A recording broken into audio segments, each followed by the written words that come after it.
নেপালে আকস্মিক ভূমিকম্প, ভূমিধস ও বন্যায় বহু পর্যটক নিখোঁজ হলেও নিরাপদে আছেন ঢাকায় চিত্রনায়িকা অপু বিশ্বাস ও শিকার সিনেমার পুরো টিম। বুধবার রাতে সামাজিক যোগাযোগ মাধ্যমে দেয়া এক পোস্টে বিষয়টি নিজেই জানিয়েছেন অভিনেত্রী। ফেসবুক পোস্টে অপু বিশ্বাস লিখেছেন, আমরা শিকার সিনেমার টিম বর্তমানে নেপালে অবস্থান করছি। ভূমিকম্প ও বন্যার খবর শোনার পর থেকেই আমার অসংখ্য শুভাকাঙ্ক্ষী, ভক্ত, সাংবাদিক, আত্মীয়-স্বজন ও প্রিয়জনরা ফোন ও মেসেজ করে আমাদের খোঁজ নিচ্ছেন।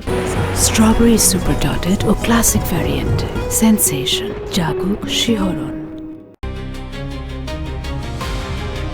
সবার ভালোবাসা ও আন্তরিকতায় কৃতজ্ঞতা জানিয়ে অপু লেখেন, আলহামদুলিল্লাহ, মহান আল্লাহর রহমতে আমরা শিকার সিনেমার পুরো টিম নিরাপদ স্থানে আছি এবং সবাই সুস্থ ও ভালো আছি।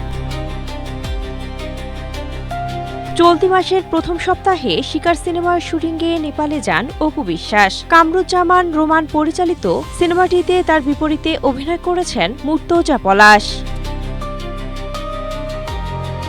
Cynthia Akhtari, Asia post.